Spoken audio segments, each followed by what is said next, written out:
warahmatullahi wabarakatuh.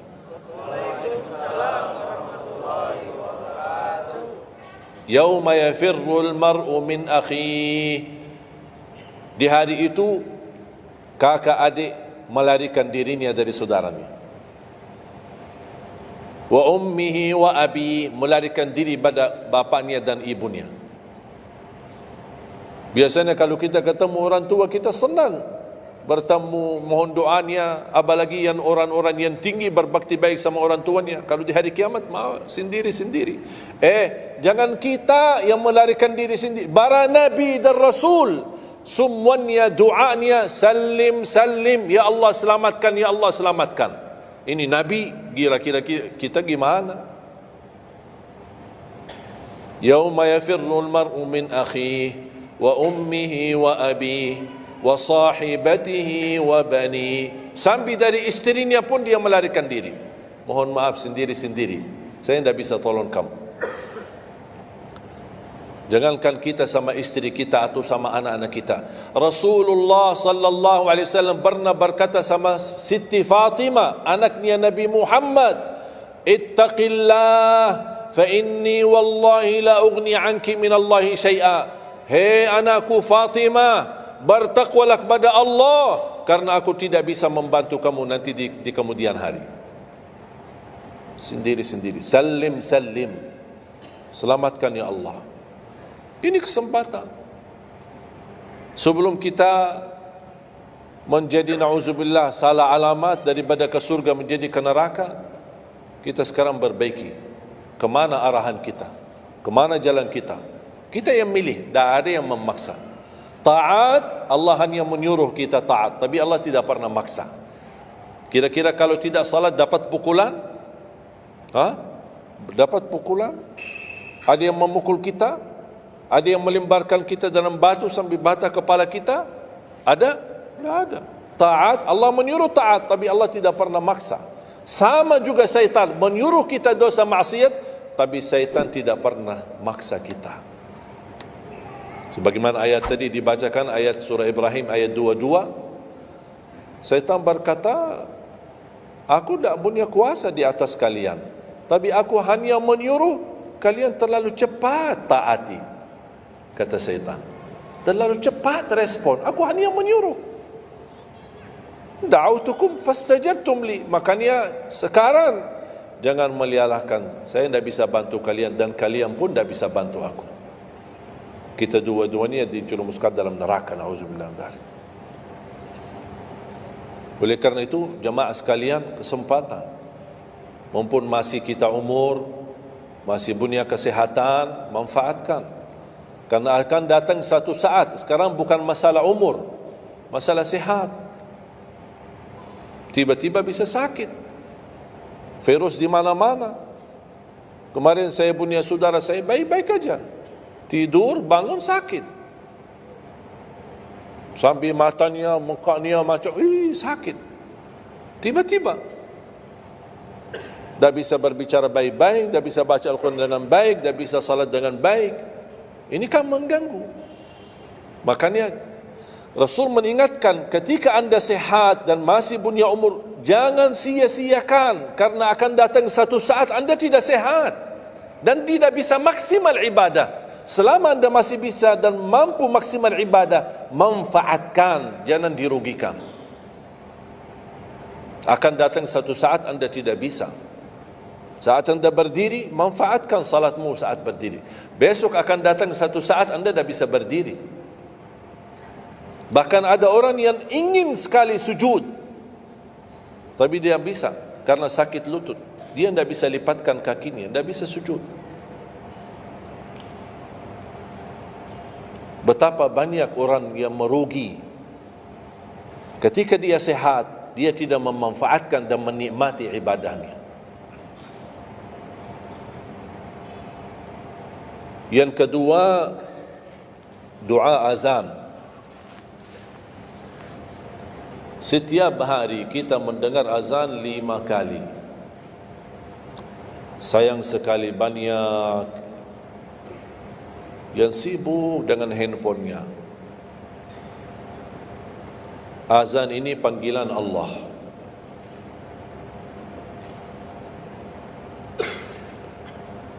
Barang siapa, kata Rasulullah SAW, mengikuti perkataan muazzin. Artinya muazzin mengucapkan Allahu Akbar, Allahu Akbar. Kita ucap Allahu Akbar, Allahu Akbar. Asyhadu an la ilaha illallah, asyhadu an la ilaha illallah. Asyhadu anna Muhammadar Rasulullah, asyhadu anna Muhammadar Rasulullah. Habis wa asyhadu anna Muhammadar Rasulullah, kita berkata wa ana asyhadu an la ilaha illallah wahdahu la syarika lah wa anna Muhammadan abduhu wa rasuluh. Raditu billahi rabba wa bi Muhammadin nabiyya wa bil islami dina. Sebagaimana diriwayatkan Imam Muslim.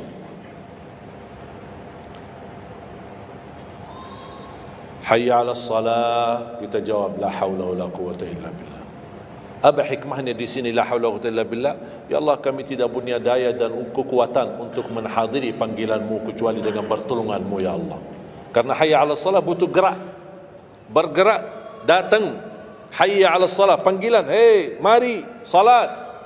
Ya Allah, la haula wala quwwata illa billah. Ya Allah, kami tidak punya kemampuan menghadapi godaan dunia, menghadapi hawa nafsunya, menghadapi malas kecuali dengan kekuatan-Mu ya Allah. La haula wala quwwata illa billah.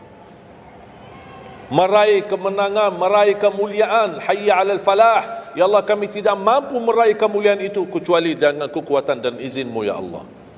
Allahu Akbar, Allahu Akbar, kita ucapkan Allahu Akbar, Allahu Akbar. La ilaha illallah, kita ucapkan la ilaha illallah. Habis itu apa? Apa kata Rasulullah SAW di hadis yang diriwayatkan Imam Bukhari? Thumma salla alayya, selepas itu dia bersalawat kepada Nabi Muhammad. Allahumma salli ala Muhammadin wa ala ali Muhammad. Bagi Sayyiduna boleh, tidak bagi Sayyiduna boleh.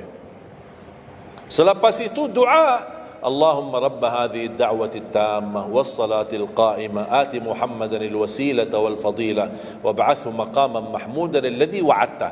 Ini ucapan yang saya sampaikan di Sahih Bukhari.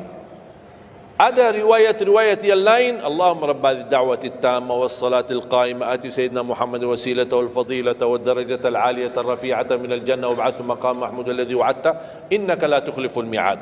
Innaka la tukhliful mi'ad. Tambahannya diriwayat Imam An-Nasai dan semuanya sahih. Mau milih mana yang anda hafal, mana anda biasakan, silakan. Mau ambil hadis yang diriwayatkan Imam Bukhari boleh, mau ambil yang diriwayat Imam Nasai boleh. Asal jangan sampai begitu dengar azan tidak mengikuti muazzin dan sia-siakan doa itu. Padahal doa sederhana. Siapa yang tidak hafal? Setiap ditayangkan azan di TV selalu dibacakan Allahumma rabb hadhihi ad-da'wati at-tammah was-salatil qa'imah. Saya pernah tanya guru saya, seandainya ketika saya mendengar azan tapi terlalai dengan kesibukan atau telefon mendadak atau apalah urusan, baru saya menyadari ketika muazzin sampai ke hayya 'alas salah, saya belum mengikuti dari awal. Gimana caranya biar saya tidak rugi dalam pahala? Kata guru saya, ulang sendiri dari awal. Allahu Akbar, Allahu Akbar, Allahu Akbar, Allahu Akbar. Asyhadu an la ilaha illallah, asyhadu an la ilaha illallah, asyhadu anna Muhammadar Rasulullah. Sampai mendapat mengikuti muazzin dalam sisa azannya. Begitu selesai baca doa yang saya tadi sampaikan. Apa kata Rasulullah? Barang siapa yang mengamalkan ini, faqad hullat lahu syafa'ati yaumal qiyamah, dijamin dapat syafaatku. 5 kali kesempatan tertulis nama kita, jaminan dapat syafaat Nabi Muhammad, tapi kita sia-siakan. Siapa yang tidak mau syafaat Nabi Muhammad? Ini kesempatan. Jangan tunggu hari kiamat baru saya minta, ya Rasulullah tolong syafaatkan. Ini Rasul sudah menawarkan ini sekarang. Mau enggak dapat syafaatku? Ikuti muazzin dan baca doa azan, kemudian dapat syafaatku. Berapa minit? Tak sampai 2 minit. Ikuti muazzin, selesai azan, doanya tak sampai 2 minit. Allahumma salli ala Muhammadin wa ala ali Muhammad. Allahumma rabb hadhihi ad-da'wati at-tammah was-salatil qa'imah ati Muhammad. Dan sampai akhir. Innaka la tukhliful mi'ad. Berapa lama? 2 minit? 3 minit?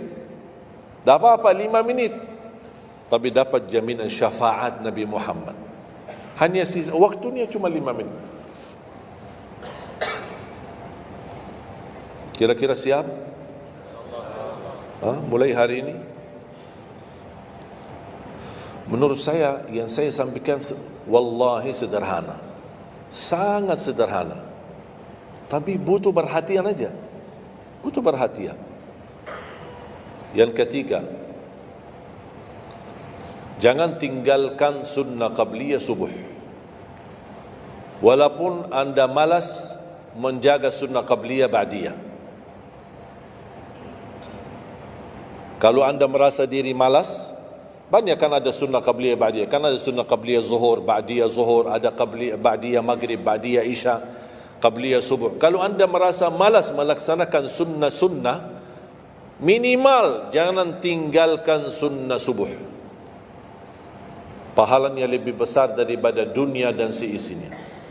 Walaupun anda telat bangun, sudah kesiangan, tetap wajib ambil air wudu, laksanakan sunnahnya, baru salat subuhnya. Walaupun anda bangun jam 11 siang. Tetap banyak orang karena ketiduran dan terlewat waktunya, dia tidak salat subuh. Terus ini hutang, wajib bayar. Dan tidak bisa besok ganti subuh 2 kali. Tidak ada di dalam agama. Subuh, ya udah, ya Allah, nawaitu salat subuh yang kemarin karena saya ketiduran lillahi ta'ala. Udah bisa.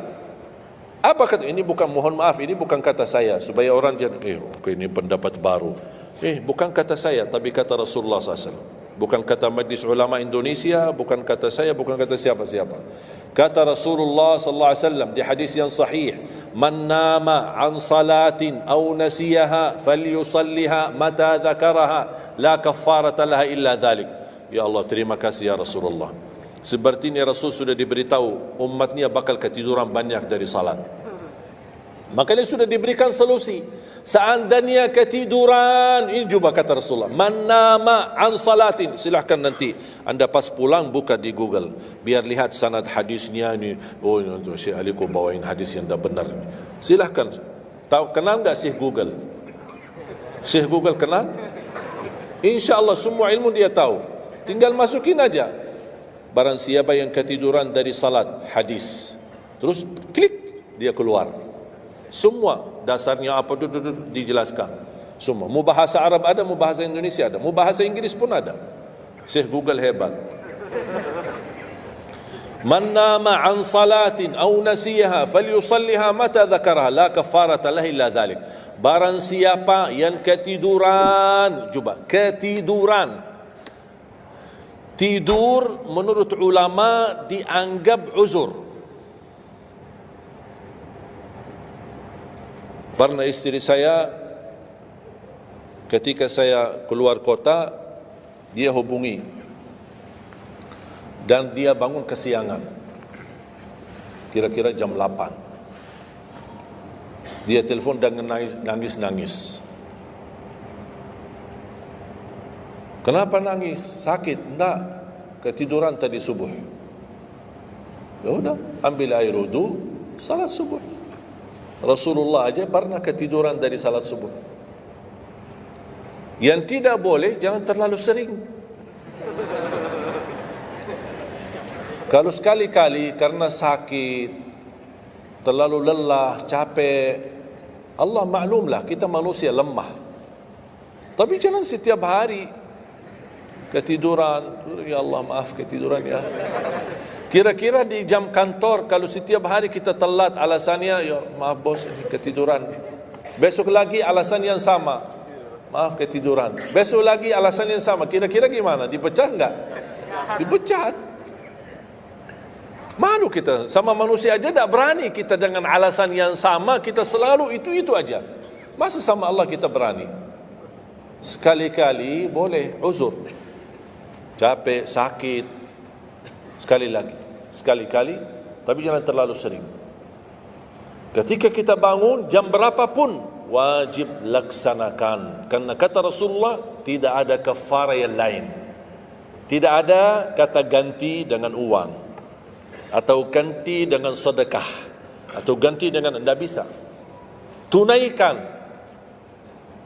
Falyusalliha, kata Rasulullah, falyusalliha, segerakan salat itu jam berapapun,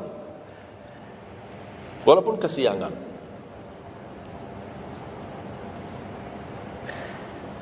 Jelas?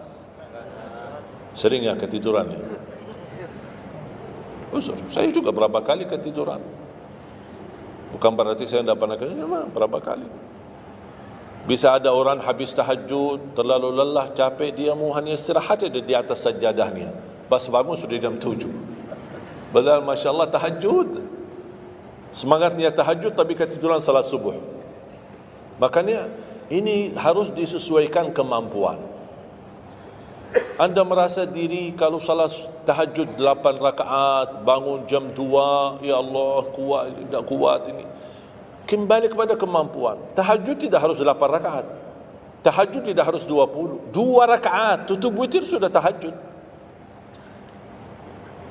Dan tahajud pun salat malam tidak harus tidur dulu. Ada orang, harus tidur, walaupun tutup mata sebentar terus buka lagi. Ini ilmu baru di Indonesia ini. Saya pernah share satu video, ada satu komen dari jamaah, enggak, saya belajar harus tidur dulu, walaupun tutup mata sebentar terus buka lagi. Kembali kepada kemampuan. Ada yang biasa tidur, bangun tengah malam, sepertiga akhir, itu lebih afdal. Tapi ada yang tahu dirinya, kalau saya tidur mana bisa bangun. Udah, mendingan daripada tidak ada tahajud malam itu, mendingan kita salat. Dan ini bukan kata saya, dan bukan kata ulama, tapi kata Rasulullah sallallahu alaihi wasallam. Sebagaimana di hadis yang sahih kata Abu Hurairah radhiyallahu an, pernah Rasulullah menwasiatkan aku jaga witir sebelum tidur.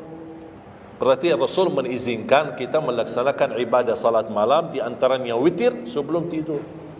Umar bin Khattab radhiyallahu anhu punya kebiasaan witir sebelum tidur. Ditanya, kenapa witir sebelum tidur? Dia kata, saya takut meninggal dunia dalam keadaan tidur, belum tertulis nama saya sebagai ahli witir. Saya punya kebiasaan, habis pulang ke rumah, sebelum tidur ambil air wudu, salat 2 rakaat sunnah wudu, kemudian salat 2 rakaat muqaddimah witir, kemudian 1 rakaat witir, baru saya tidur. Kalau dapat bangun lagi, alhamdulillah bisa tahajud, tapi tidak boleh witir lagi karena sudah witir duluan. Sudah faham? Sederhana enggak Islam ini? Sederhana. Banyak orang yang berkeinginan tahajud, berkeinginan salat witir, tapi katanya harus tidur. Saya orang yang berat tidur. Kalau saya tidur mana bangun lagi? Udah, kesempatan bisa anda laksanakan sebelum tidur. Ada orang yang memang tidurnya aja akhir, jam 12, jam 1 baru dia bisa tidur. Yang mendingan daripada tidak salat malam sama sekali, mendingan salat dulu baru tidur. Dapat bangun, alhamdulillah. Tidak dapat bangun, sudah tertulis namamu, sudah salat, sudah ahli witir. Innallaha witir, yuhibbul witir, fa'autiru. Allah maha witir, Allah maha witir, Allah cinta witir, jagalah witir. Dan ini termasuk 2 sunnah yang Rasul tidak pernah tinggalkan, sunnah subuh sama sunnah witir. Sakit, sehat, mukim, di dalam kota, musafir, keluar kota, perang, aman, damai, tetap tidak pernah tinggalkan 2 sunnah itu, sunnah subuh sama sunnah witir. Itu kebiasaan Rasulullah SAW.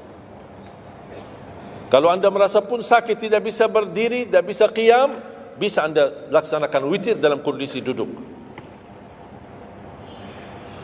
Yang terakhir, ayat Al-Kursi.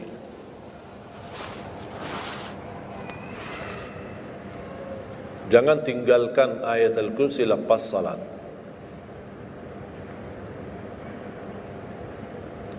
Jangan tinggalkan ayat kursi lepas salat. Salat wajib.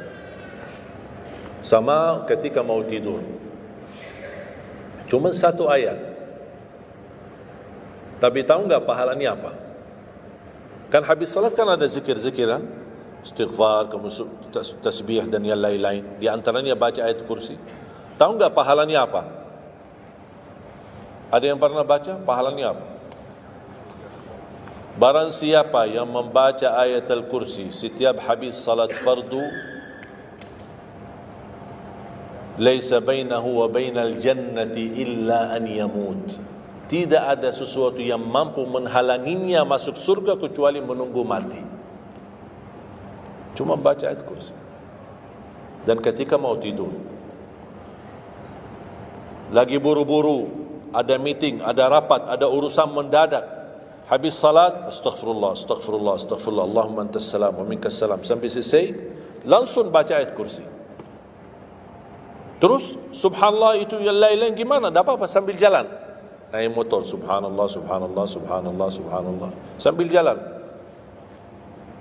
Subhanallah ada riwayat 33, ada riwayat 25, ada riwayat 10, minimal 10. Subhanallah 10 kali, alhamdulillah 10 kali, Allahu Akbar 10 kali. Itu yang paling sederhana. Saya bagikan ini, biasanya kalau saya isi di kementerian atau di pejabat, saya kasih zikir-zikir begitu. Pak, subhanallah cuma 10 kali. Biasanya kita tahu 33. Lah, ini khusus buat pejabat. Yang penting zikir, supaya jangan tinggalkan. Zikir.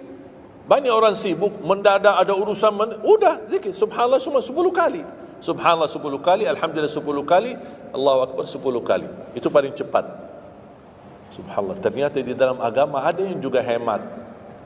Hemat sederhana tapi pahalanya tetap besar. Dia dikurangin. Tidak ada pahala yang hemat. Semuanya pahala sempurna. Semuanya pahala agung. Sempurna dan luar biasa dahsyat balasan Allah Subhanahu wa taala. Makanya jangan disia-siakan. Yang sederhana ini, makanya saya buat buku 20 amalan ringan tapi pahalanya sangat menakjubkan. Karena selama saya di Indonesia, saya sudah tahu prinsip orang Indonesia. Orang Indonesia tidak suka yang ribet-ribet. Yang ribet-ribet tidak suka. Yang susah-susah tidak suka.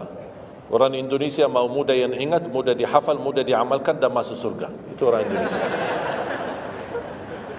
Ya, jadi yang susah-susah, iya, gimana ini suruh baca 1000 kali? Iya, mana ada waktu 1000 kali? Baca ada sudah 100 kali, udah ngantuk. Saya kasih yang sederhana. Kenapa saya kasih? Karena kemampuan beda-beda. Ada yang tekadnya tinggi, kemampuannya luar biasa dahsyat, bisa ribuan kali dia berzikir, ya silakan. Tidak ada yang melarang kita berzikir, bebas, berapapun. Tapi ada yang malas. Udah. Jadi alhamdulillah di dalam ajaran Islam kita ada malas ya, ini pilihan malas. Makanya saya bikin 20 amalan. Dan ini buku 20 amalan ringan. Pahalanya sangat menakjubkan.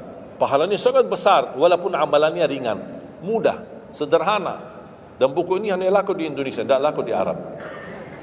Karena cocok dengan budaya Indonesia, saya sudah hafal. Sama dengan bacaan. Mohon maaf tadi kepanjangan insya. Pas begitu saya ingat merindukan kota Madinah, suasana Madinah. Pas di rakaat yang kedua, ya Allah ini, saya di Indonesia ini.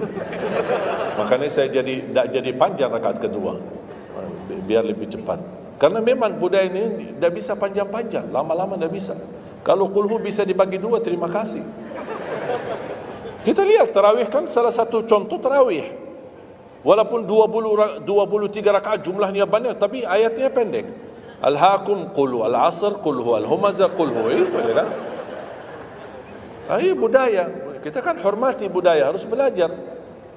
Walaupun ada sekarang ada beberapa masjid yang panjang, ya kembali kepada kemampuan, tapi tidak boleh saling menyalahkan. Ada orang yang suka, enggak, saya mau yang qulhu qul. Ya udah sana. Masih qulhu di sana, masjid kita beda. Yang penting kita bisa jaga salat. Dan yang terbinting dalam salatnya adalah yang terjaga kekhusyuan.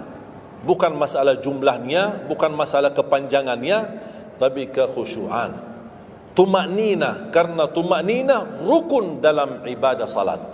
Sama seperti rukun qiyam, rukun baca al-fatihah. Tumaknina. Apa itu tumaknina? Ketenangan dalam salat. Bacaannya tenang, gerakannya tenang. Bukan kejar-kejaran. Imamnya baru baca Al-Fatihah, sudah amin. Imam makmum belum selesaikan ini, terus dikejar imam. Imam Allahu Akbar, sami Allahu bihamdihi, Allahu Akbar, Allahu Akbar, Allahu Akbar. Imam makmum jadi kasihan.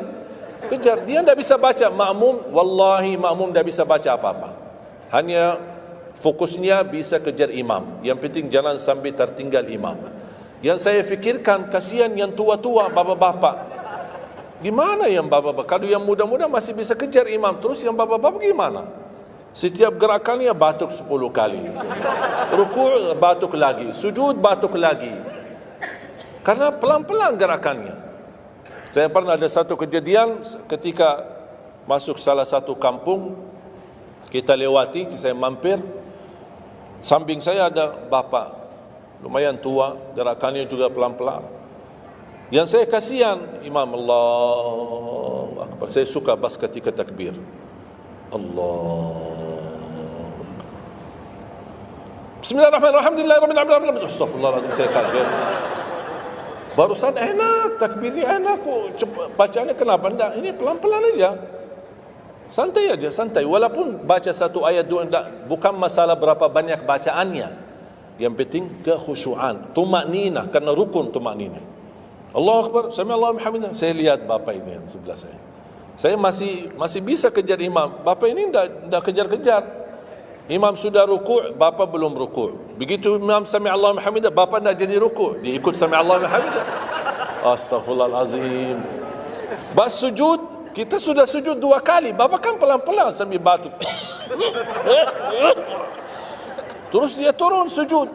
Pas dalam kondisi sujud, kita sudah berdiri, bapa kan baru dia turun. Dia berdiri lagi. Astaghfirullahalazim. Pas di rakaat yang kedua, saya megang tangannya, Pak, kita pulang aja deh. Biar bapak salat di rumah. Kasihan bapak tidak bisa salat, tidak bisa rukuk, tidak bisa sujud, tidak bisa apa-apa. Makanya tumakninah bukan wajib, bukan sunnah, tapi rukun dalam salat. Dan tidak sah, walaupun salat sunnah, tidak sah salatnya seorang kalau dia tidak membawa tumakninah. Tidak sah. Disyiarkan, disharekan, diviralkan, dia bilang ada 23 rakaat 7 minit. Menurut saya tidak usah panjang lebar dibahas. Tidak sah, sudah selesai. Karena meninggalkan, sama dengan orang salat tapi tidak baca Al-Fatihah. Kira-kira sah tidak? Tidak sah. Gimana kira-kira bacaan Al-Fatihah? Oleh kerana itu jemaah sekalian, mari kita sama-sama. Apalagi tidak lama lagi kita menyambut bulan suci Ramadan. Saya harap kita mencintai budaya kita, mencintai negeri kita, tapi harus hal yang perlu diluruskan, harus diluruskan. Apalagi yang terkait ibadah salat, tarawih. Tidak masalah masjid 11 rakaat, ada masjid 23 rakaat, jangan ribut. Tidak masalah. Yang mau 11 silahkan, yang mau 23 silahkan. Yang penting kita bisa melaksanakan salat dengan baik. Apalagi alhamdulillah sudah sekarang muncul banyak para imam-imam, pemuda-pemuda yang bacaannya merdu, yang bacaannya indah. Kita bisa menikmati suasana bulan suci Ramadan. Bacaannya tidak mesti panjang-panjang. Walaupun rata-rata di Indonesia jarang kita menemukan masjid yang khatam. Dulu saya ingat waktu saya masih di Lombok, kita ingat salat tarawih khatam 30 juz dan salat tahajud 10 malam terakhir khatam lagi 30 juz. 2 kali kita khatam dalam 1 bulan Ramadan. Tapi ini karena permintaan dari lingkungan dan jamaah. Kalau tidak ada permintaan susah. Apalagi orang baru datang. Saya sering memperhatikan orang baru datang kayaknya salah masuk masjid. Pas begitu melihat imamnya kepanjangan, ini masjid apaan ini, mundur ke belakang. Pernah saya pas ketika lihat ada makmum mundur, saya baru masuk. Bapak mau kemana? Mau ambil wudu lagi. Pas habis salat saya tarik kanan kiri, tidak ada. Ternyata ambil wudu di rumahnya. Jadi karena tidak semua bisa, makanya tidak boleh kita saling menyalahkan. Tapi kita harus saling mengingatkan. Saling mengingatkan. Mari kita sama-sama menjaga ibadah yang benar. Mari kita sama-sama menjaga ibadah yang khusyuk, ibadah yang tumakninah. Mudah-mudahan amalan-amalan yang saya sampaikan tadi, mudah-mudahan bisa diingat, bisa dihafal dan mudah diamalkan. Masih ingatkan? Atau perlu saya ulang? Amalan pertama, Quran. Minimal mulai harimu baca Quran, tutupi harimu baca Quran. Yang kedua, ikuti muazzin. Sama juga disertai doa azan karena jaminan dapat syafaat Nabi Muhammad SAW. Yang ketiga, jangan tinggalkan qabliyah subuh sesudah azan. Walaupun anda bangun telat, melaksanakan salat subuhnya tetap didahulukan dengan salat sunnahnya. Terus yang keempat, witir. Witir, jangan lewat satu malam belum witir. Walaupun anda bisa laksanakan witir habis salat sunnah ba'diyah isya atau sebelum tidur anda di rumah bisa laksanakan witirnya.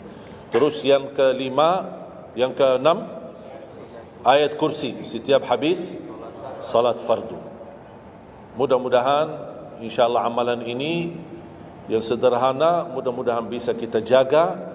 Walaupun sederhana tapi saya yakin akan membantu menjadikan banyak perubahan dalam kehidupan kita. Akan bertambah keberkahan, ketenangan. Kita akan merasa jauh lebih sejuk, bahkan jauh lebih nikmat untuk kita beribadah. Baru saya ingat satu hal, sedekah. Kalau bisa, sedekah subuh. Pengalaman saya dari semua belajaran yang saya belajari, saya menemukan sedekah semua waktu baik. Jumat, waktu majlis ilmu, habis majlis ilmu, semua sedekah itu baik. Tapi saya menemukan sedekah subuh itu yang paling baik, yang paling dahsyat, yang paling cepat terkabul hajat kita. Kenapa sedekah subuh dahsyat? Karena setiap waktu subuh Allah turunkan malaikat, tugasnya cuma satu, mendoakan orang yang berinfak di subuh hari. Tidak usah payah dan susah cari orang miskin subuh hari. Mulai malam ini anda sediakan kotak amal dalam rumahmu. Atau anda bisa pinjam seperti kota amal ini Darut Tauhid ya, ini bisa anda pinjam atau minta sama Darut Tauhid. Anda bisa simpan di rumah. Setiap habis subuh sebelum beraktivitas isi sedekah. Yang lebih dahsyat lagi, sedekah yang disertai doa. Karena wallahi terjamin doamu terkabul dengan wasilah sedekah subuh. Sakit, ya Allah, aku mohon dengan berkat sedekah ini sembuhkan penyakitku. Kalau orang tua yang sakit, doakan orang tua. Ya Allah, dengan berkat sedekah subuh ini sembuhkan orang tua saya. Mencari jodoh, mencari kerjaan, apapun masalah yang anda hadapi, masalah hutang, masalah apapun. Orang tua sudah meninggal, ya Allah aku mohon dengan berkat sedekah ini titipkan pahala sedekah ini untuk kedua orang tuaku.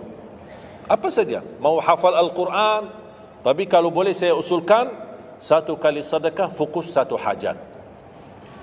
Jangan sedekahnya koin tapi doanya sambil terbit matahari.